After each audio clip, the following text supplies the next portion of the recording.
openness to pick freelancing talent. But like Ajanta, Jyoti, and Rolf have very clearly pointed out that to survive in a freelancing world, it takes a lot and a lot more. And of course, you have to keep learning and keep upskilling yourself to stay, to expertise and specialize and get more proficient in the skill area that you are in. But beyond all that, what is more important is, like Ajanta said, the painful thing of getting all the soft skills, mastering all the softer aspects of the humanistic skills, as I would say. And that naturally takes me to the next dimension, which is the educational aspect, because soft skills are not easy to develop. You have to do the seeding right much early in life. There are people who are very strong with softer skills because of the kind of environment that they come from, the schooling, the families, the culture that they've been raised in. So the more early we go to ingrain those traits and characteristics and soft skills, the better it is to develop those skills. So like Rolf said, that no educational institution, no university is today teaching students to be independent, to be consultants. They are not, there is no formal course like that. So I moved to Dr. Rajeshwari Narendran, who is, besides, she's a psychodynamic expert, and having heard everybody, Doc, as I call you, so if I may take the privilege in front of everybody, you're also a role model to a lot of people on surviving the odds. Okay, and that seems to be one of the most crucial abilities a freelancer needs to have. Because as many people have pointed, that they are vulnerable most of the times. They need to be resilient. They need to be relaxed, in simple words, as Rolf said, and not get nervous to stay on in life. According to you, what should be done in the educational aspects? What do we need to do in universities, in schools, to develop these traits in the future generation workforce? You are talking about education, and I say it starts much before a formal scholastic system called family. The families, like particularly in Indian families, the 50s and 60s, the way we were raised, the 70s and 80s have seen a different kind of parenting, where they said they were very protective. Don't do this only, do that only, and we somehow drifted away from the skilling part of it, or what we call a soft skill part of it.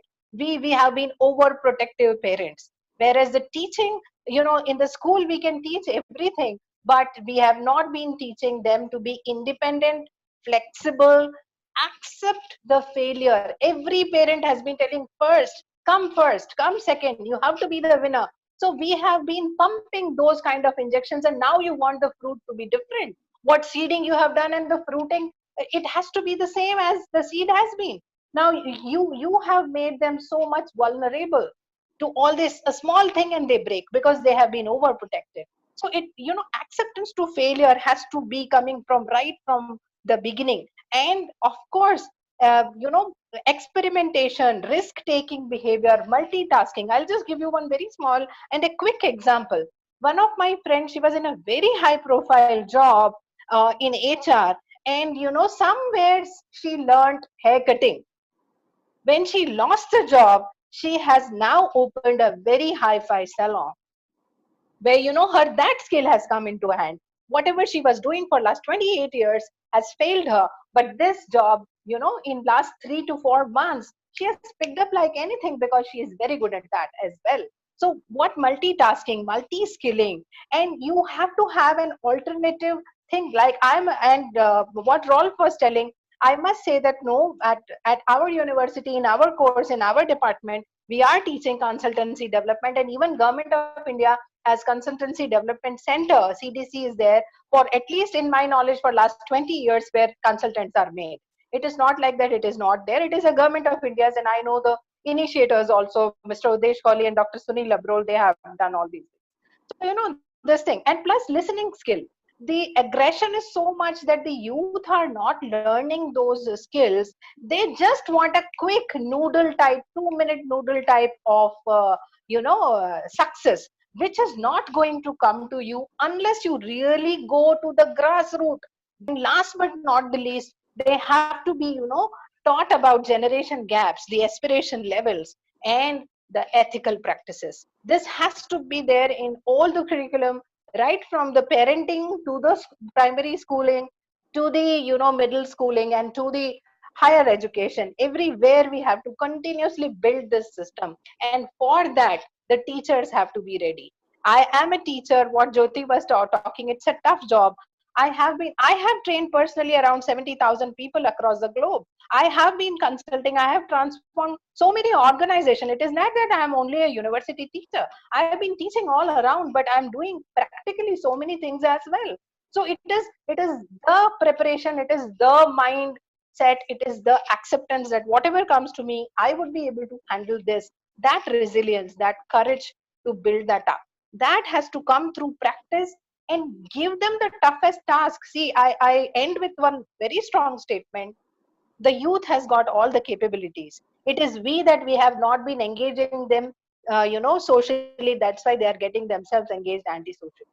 Their minds are not working in the way it should have been working, because we as seniors have failed to give them the right kind of. What definitely comes through is the courage, which, and you said it right, that soft skills also uh, can be developed, but what we need to look at is the resilience. If they are able to develop those ground traits much early, and you've like it looks like one of those talk sessions, debates, where you put it to the other party. Now it comes back to our homes, right? Much ahead of education, you're saying it's come back to our homes, but it's a circle. So it's our own homes that we look at, and parenting is where she's looked at. But yeah, certainly, I think the very right things that you pointed, and as much as possible in the education system, if we are able to bring in methods where they get to experiment more, where they get to take more risk, like you said, where they get to practice a lot of these skills much ahead because of the kind of assignments that we're giving them. Probably the minds get wired that way to face similar situations in real life later. Dr. Sujata, you've heard the entire panel. You've been with us throughout the research journey, so you know a lot more. But having heard the panel now, and especially in the educational perspective, do you think any systemic corrections or changes, or anything that you would want to add to what Dr. Rajeshwari just said, which could probably support this whole aspect of developing uh, the kind of skills that are required in a 21st century world of work? Very sure. Even the parents, and so whenever we try to give feedback, the first I would say reaction is a bit negative. So Yes. I think in our school systems, or in we somewhere we should imbibe that also. I mean, that's what I would Very valid like point. to say. Very valid point, Sushil. Thank you so much for adding on that. Dr. Sujata, your comments? Yeah, thank you so much for having me here. After hearing to Rajeshwari and others, I think I can only add what we are doing and what probably we are unable to do. I would like to bring that, because that's probably what we should integrate to prepare these young minds for gig economy. Three things that I want to highlight is, we are actually giving a multidisciplinary or multi-domain education. Most of the institutions are trying their best. Accreditations are forcing us to do that. So either by the ecosystem we are doing it, or for what we are taking as money from our children, we are actually trying to do that. So exposure, explore, and experience. These are three things that every institution is trying to give to them. So multidisciplinary knowledge, I think most of them will agree here. We give, whether they take it or not, how do they deal with it, we cannot comment on it. We are training students completely on it. They are very young.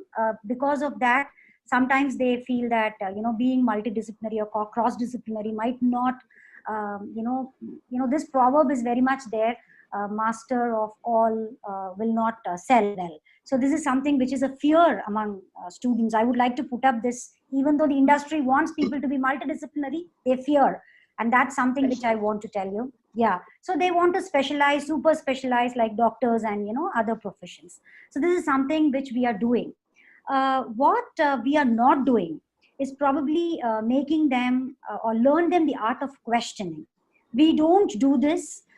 It is not a deliberate effort that we are doing, but there is either, whether it is school education or whether it is going to be a higher education, predominantly, I believe Dr. Rajeshwari will also agree with me, creativity thinking, has become a subject, but it is not a subject. It must be ingrained across every subject that we are dealing with. And I think pedagogy lacks a space for children to ask questions. And this questioning is one side. On the other side, learn, check, and reflect. I keep on telling this to my students. They learn, but they don't check and they don't know to reflect. Probably there's no time for them to reflect. I mean, this is something which we have to ponder upon. So creative thinking, we have not taken it very seriously. We think that it's a byproduct of what the children is, and it is actually function of environment. I call it like that. It's a byproduct. It should be there with you, and it will happen to you when you're growing, is what we think. But probably it's not like that. It should be part of the skill sets that we are training. I think that will help industry to have people who can ask a lot of why, what, and how. If they train them on this, I think they auto process become more, it's a fitment. They can actually fit into different projects, different roles. And I think that's something which we are not doing. Slowly, I realized that probably the meanings are getting, diluted. So self-discipline is something which is questionable. Third thing with which I would stop, gratification. Everybody wants something which is very quickly available. If I tell them after 6 months you get 6 lakhs, today you get 1 lakh, they will pick up 1 lakh instead of waiting for 6 lakhs. And gratification also has a very different meaning. So these three things, if we are able to address through our education system, this syllabus cannot teach, behavioral science course cannot teach, but this has to be part and parcel of pedagogy of each and every subject. So I think this is where I would like to stop, and this will help the young generation to actually take forward to gig economy. Beautiful. Thank you so much. Thank you so much, Aditi. What I will want to update is that we will create a research briefing out of the conversation. We will look through the transcript. We've made notes. We will try and corroborate this with the earlier findings and come out with some briefing report, which we will share. And also we will, some excerpts we will also want to share with our followers, so they get to learn from this. I think that's where we end for today.